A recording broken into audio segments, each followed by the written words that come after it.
es suficiente. En Ciudad FM 90.5. Doctora Luz D'Angelo, ¿cómo le va? Hola, ¿qué tal? Buen día. Gusto de tenerla en línea.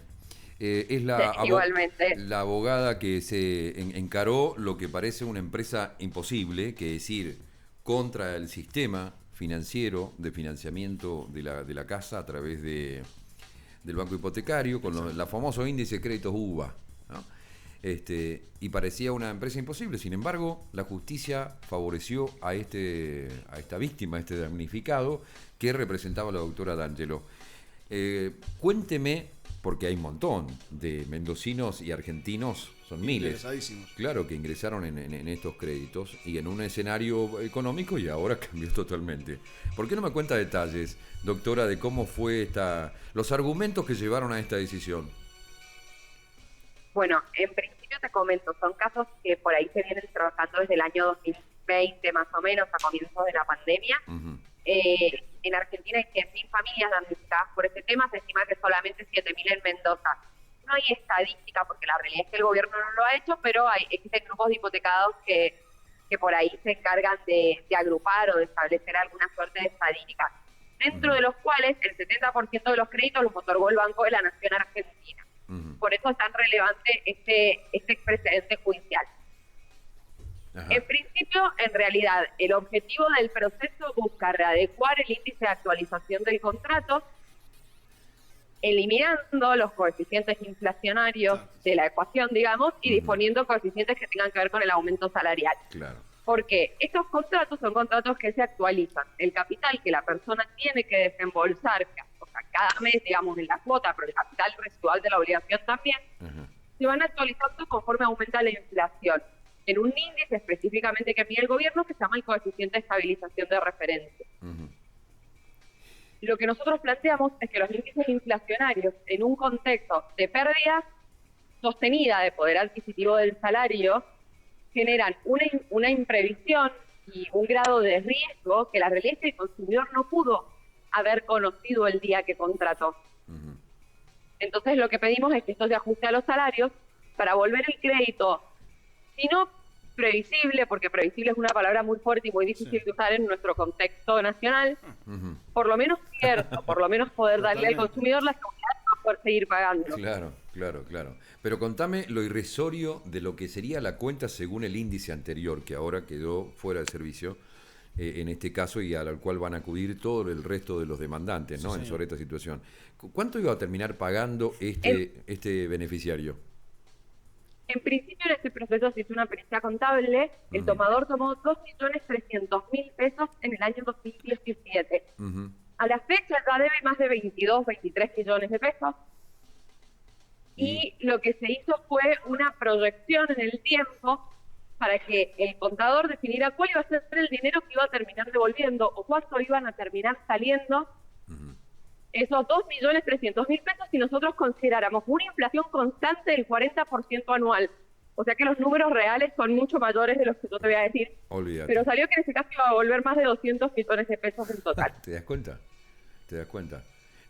¿Cómo le iba a dar certidumbre en la Argentina el 2015, el 2016, 2017? Era un escenario, del 2019 en adelante, pasó todo lo que pasó, la pandemia. Es un escenario en 360 grados, Argentina, va girando permanente. No, y aparte el mundo en general, pero Argentina está más pronunciado todo, ¿no?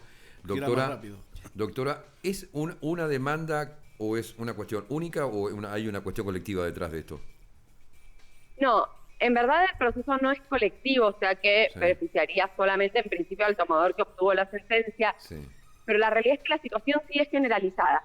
Uh-huh.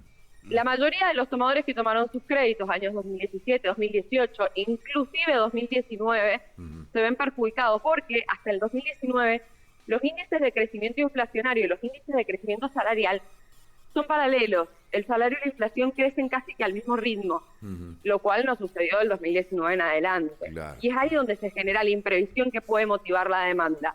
Uh-huh. La situación que motivó esta demanda es generalizada, la padecen un montón de familias en Mendoza, pero el resultado del proceso, digamos, es individual. Quien no demandó no se va a ver beneficiado por la sentencia, uh-huh, pero sí abre la puerta a que muchas personas puedan iniciar demandas que puedan, digamos, readecuar esos créditos y volverlos más adecuados a las posibilidades de pago de la familia. Claro.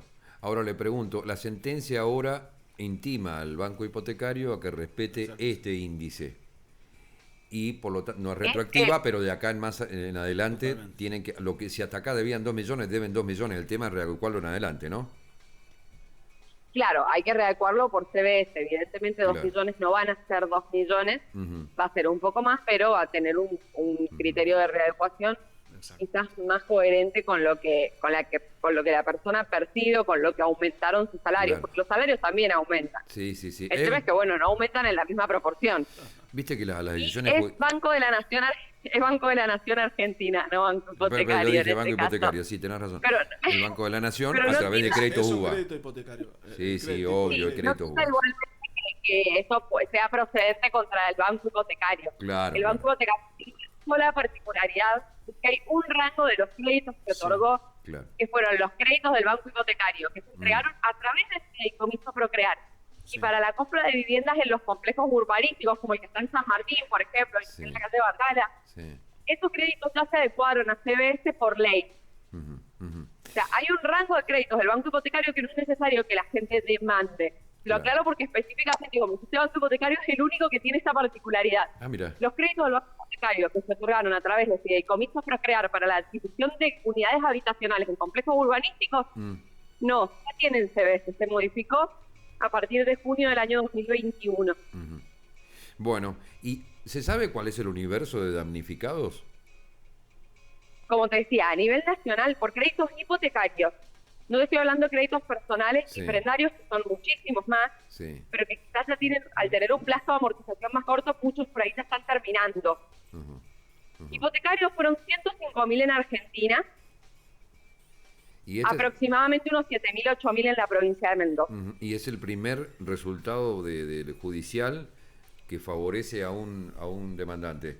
Y esto puede generar una catarata de citar la jurisprudencia y vamos mandando. O sea. Este antecedente es el primero en la justicia federal. Claro.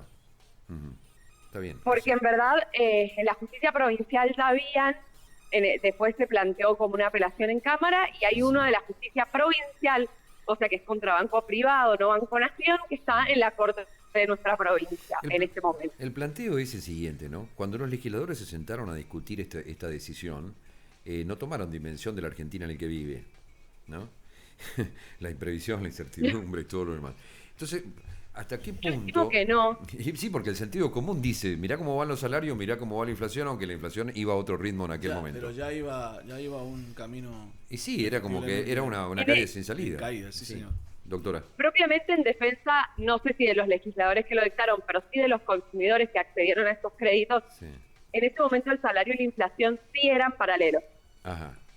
Claro. Si uno ve los índices inflacionarios y los índices salariales de los años 2016, 2017, 2018 son idénticos.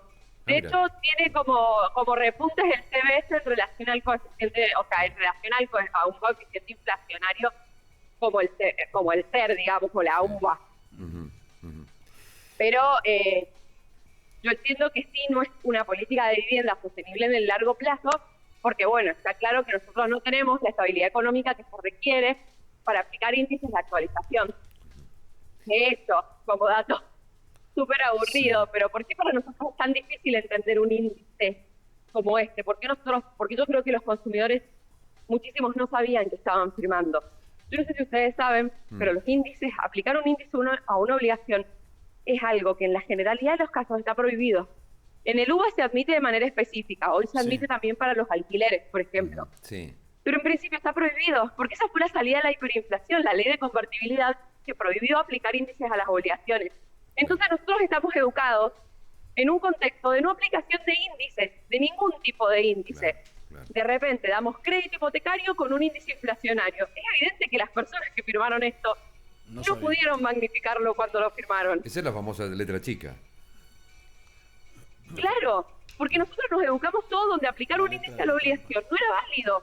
De hecho, no es que no era válido, era ilegal, lisa y sanamente, por oponerse a la ley de convertibilidad. Alejandro. Entonces hoy en día le aplicamos un índice a un crédito hipotecario a 30 años. Doctora D'Angelo, buen día. Alejandro Núñez le habla. Bueno, hay un lema en el cual se sienten identificados toda esta gente que ha sido perjudicada con esto de los créditos UBA, ¿no? Derecho a una hipoteca justa y previsible, que es lo que debe ser en un contexto normal, como usted decía.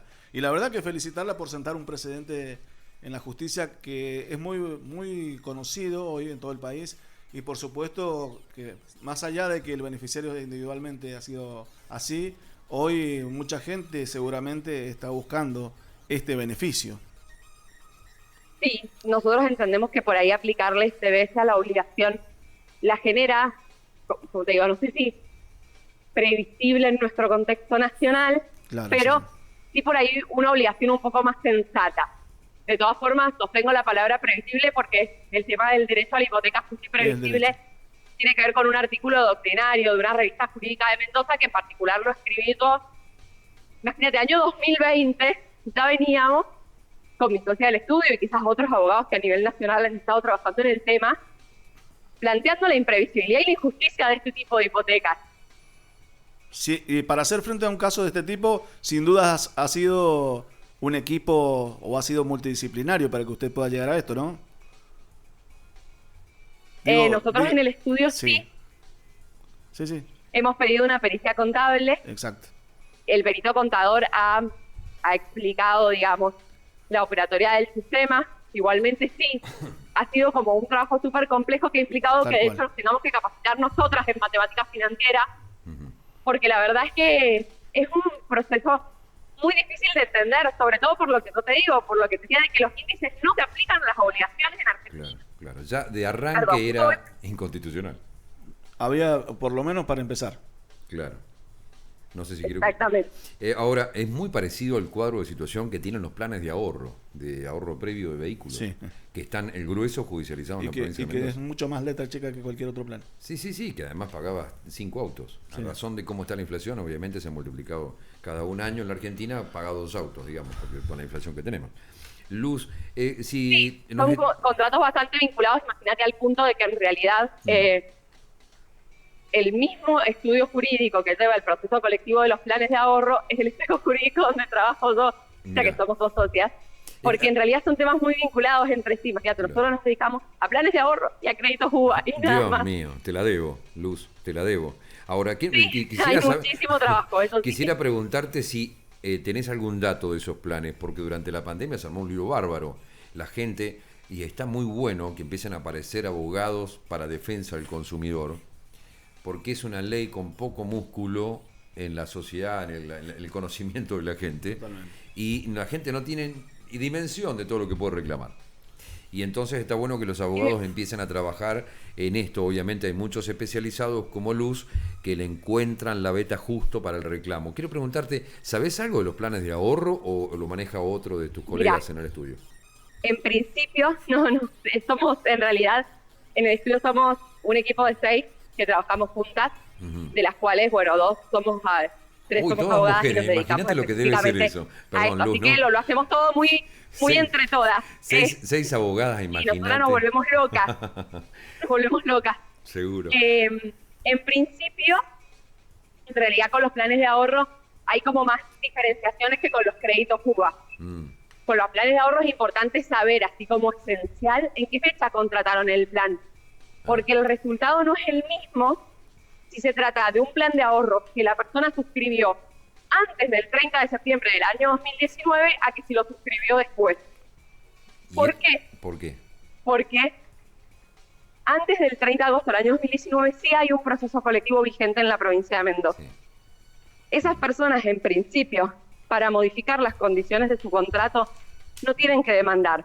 Tienen que esperar que el proceso colectivo tenga sentencia. Es un proceso que ya está tramitando. Y ha tenido muchísimos retrasos procesales propios de un proceso de esa magnitud, digamos, también, ¿no? Y de estar demandando en la misma causa, en el mismo expediente judicial, a 14 compañías de las más grandes de la Argentina. Claro. Pero es un proceso que ya está en camino. Si alguien contrató un plan de agosto luego de septiembre del año 2019 y no puede pagar su cuota, en ese caso tiene que buscar soluciones de manera individual. Claro, hacer un acuerdo con la empresa directamente. Totalmente. Sí, más que un acuerdo, digamos, que en caso de que lo quiera demandar, tiene que concurrir un abogado a iniciar un proceso, porque el proceso colectivo no le va a servir.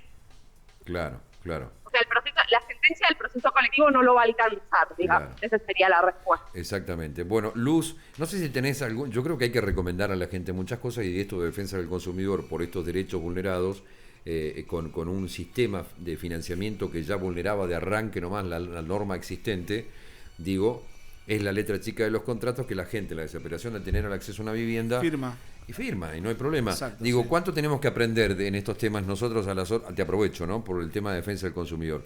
¿Cuánto es posible que los potenciales clientes de algún crédito o lo que fuere, sea que el comerciante, la empresa, le tenga que explicar qué es lo que hay que exigir a la hora de firmar, en este caso, de compromisos a largo plazo?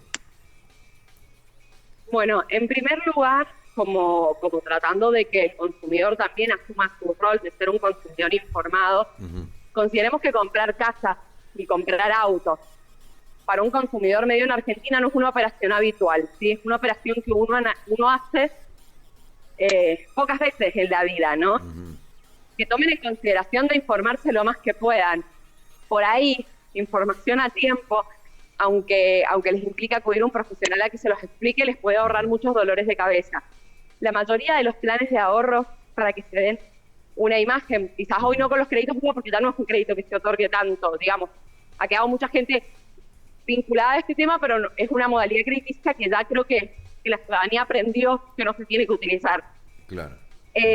Con un plan de ahorros que sí se siguen suscribiendo todo el tiempo, 2 detalles. El primero, tengan en cuenta el valor de los bienes. Ninguna empresa les va a vender un bien más barato de lo que vale. Que hoy en día te ofrezcan un plan de ahorro con una cuota de 35.000 pesos, y partimos de la base de que el auto más barato que se vende en Argentina vale 4 millones de pesos, evidentemente tiene un engaño. Claro. Hay algo que no estás pagando en esa cuota. Saquen la cuenta. Si te dan un plan de cuotas de 84 cuotas y la multiplicación del valor de la cuota por 84 no te da el valor del auto, sepan que esa cuota no es la que tienen que pagar. Claro. Algo no esconde. importa lo que diga la publicidad. Hay algo ¿sí? que está mal, que no está bien. Claro. Y ni hablar, del atraso. Y ni hablar ni del atraso, ¿no? Porque son a veces porcentajes de usura. No, por supuesto. Son de usura. Yo les voy a decir algo. Estadísticamente, un plan de ahorros tiene 168 integrantes. ¿Saben cuántos autos se entregan realmente a esos 168 integrantes? O sea, ¿cuántos planes realmente llegan a surtir el cometido para el cual se firman? Para que ustedes se den un nivel del fracaso contractual del sistema. ¿Cuántos? No más de 20. Un fracaso, teóricamente en un plan donde todos tenemos que estar ahorrando para tener todos el auto, no se entregan más de 20. Pero esto es una constante. La mitad de los planes, la gente descubre el engaño luego de pagar las cuotas. Claro, porque te dicen a tantas cuotas podés licitar y te pasás una vida licitando. No llega nunca. No, sí. Y en un momento te llega el valor real de tu cuota y te das cuenta que un Cronos no vale 35.000 pesos por mes. Claro, no hay manera. Entonces, ¿qué hiciste? Gancho, ¿Pagaste? Digamos. Claro. Exacto. Vos pagaste 12 meses de una cuota que no era real, y cuando tenés que pagar tu cuota real te das cuenta que tu nivel económico no daba para que lo pagues. Claro, pregunto, Luz... O que no te alcanza para licitar el auto, que hoy en día patentar un vehículo vale 600.000 pesos. Claro, pregunto, Luz... Entonces... En este momento, le golpean la puerta a la señora que te manda mensajitos o te golpean la puerta. ¿Hay algún plan activo que no esté judicializado, que no esté frenado y que te pueda... y que esté... Planes de ahorro venden con total normalidad. Ah, ok. De la empresa que quieras. Uno tiene que conocer las consecuencias, porque si no, nos embarcamos en empezar a pagar un contrato que se va a actualizar por inflación los próximos 7 años y que ni siquiera hoy nos están declarando el valor real. Claro. El valor real de un plan de ahorros hoy, con los valores de los autos en el mercado, no puede ser inferior a los 80.000 pesos. Si no pueden abonar esa suma, no ingresen al plan de ahorro porque no es sostenible. Claro. Porque va a llegar un momento donde se van a dar cuenta cuál es la cuota real del plan y van a terminar abandonándolo. Y todas esas cuotas que pagaron a un valor inferior los van a perder. A llorar al campito. Es así. Es así. Sí, Doctora D'Angelo, disculpe, le voy a hacer una consulta respecto de lo que usted dijo de la difusión. Usted es columnista en la revista Asesoría... Mendoza Legal, perdón. Ahí es donde te puede... Es la revista del Colegio de Abogados de la provincia. Bueno, esa revista es la que se puede consultar cualquier tipo de duda que tenga la gente sobre esta jurisprudencia. Nosotros sí tenemos la costumbre con mi socia de publicar notas en esa revista. Son notas evidentemente dedicadas, o sea, destinadas a abogados. Sí.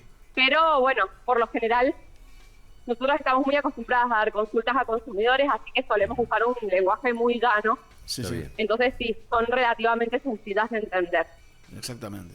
Bueno, doctora, le agradecemos muchísimo este contacto. La verdad que entre lo de las casas y lo de los autos nos dejó un panorama. Nos quedamos sin casa y auto. Una de cal y una de arena, digamos, ¿no? O sea que yo voy a seguir. Cuando quieran. Sigo andando en bicicleta. Nosotros siempre estamos dispuestas a ir a los medios a explicar estos temas por ahí, porque entendemos que es una buena manera de que mucha gente empiece a comprender estos tipos de contrataciones que están destinadas a consumidores que no siempre están bien informados, pero que son bienes que son caros. Entonces que requieren un nivel de conocimiento a la hora de, digamos, decidir emprender en estos contratos. Seguro. Entonces, yo estoy dispuesta, si algún día quieren algo más detenido de planes de ahorro, también puedo ir. Totalmente. Específicamente nos dedicamos a eso. Bien, nos encantaría. Es que si escribe para la revista legal de los profesionales, nos podría tranquilamente, a mí me encantaría poder conseguir un profesional que sea difusor de los derechos del consumidor. La gente no tiene ni idea la dimensión de lo que es el derecho del consumidor, que en la Argentina, dado el país de incertidumbres, es bastante clandestino, bastante ilegal, tiene mucha letra chica en los contratos y esconde muchas cosas, y está bueno que un profesional lo y la gente se resalve. resigna cuando lo estafan, porque son estafas. Sí, además a mí me interesa hacerlo, me resulta como muy importante. Yo por ahí noto quizás el grado de, más que nada, digamos, también por los oyentes de la radio, ¿no? Sí. Es como mucho más difícil incluso para nosotros que vivimos más lejos, digamos, en un pueblo, acceder a cierto tipo de información, porque uno sale quizás en la mañana, viene a la ciudad a ver concesionarias y hay que salir con la decisión tomada, porque nos queda lejos. Sí. Bueno, por ahí ver que hay determinadas cosas que uno tiene que saber antes de tomar esas decisiones.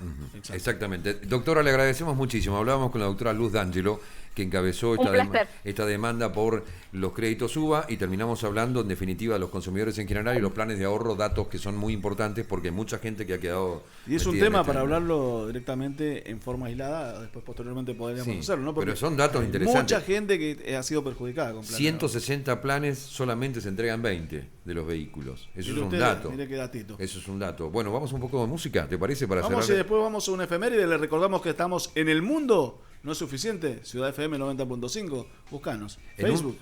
Sí. En el Facebook. Facebook sería... Todo bien. Todo bien. Porque Facebook sería una especie de colectivo que se puede ver en las redes sociales. ¿Cómo la arregló en el aire? Qué bárbaro. Hay que hacer. El hombre vuela. No, quiero decir que en un ratito acabo de confirmar, mientras que hablaba con la doctora Luz D'Angelo, le digo acá a la producción, vamos a hablar con el jefe provincial de zoonosis. Vamos a hablar en un ratito porque quiero hablar de gripe aviar y del colilargo. Che, ¿hay colilargos acá, los ratones colilargos? No sé. Los del tema de antivirus. Ya... Ayer te acordás que hablamos del antivirus y que, ¿te acordás en la época después de las Torres Gemelas que llegaban sobre supuestamente con antivirus? Antrax. No, Antrax era ese, me parecía, le decía un amigo, me lo marcaba. Pero digo, esto de los virus que te iban en los sobres, ¿te acordás? En la época del terrorismo, supuestamente. Los dos son, digamos... toxinas totalmente de tipo orgánico, porque Antrax también es una toxina. Y después vamos a hablar de toxicología, justamente. Después vamos a hablar del consumo. Del consumo problemático siempre hubo, ¿no? Pero vamos a hacer un poquito un toque que nunca nos viene de más con el doctor Sergio Zaraco, que es presidente de la Sociedad Argentina de Toxicología. ¿El mundo no es suficiente? Bueno, para vos tampoco. Ok, ponemos algo de música a esta hora antes de las 9, después nos vamos al corte y las noticias y volvemos.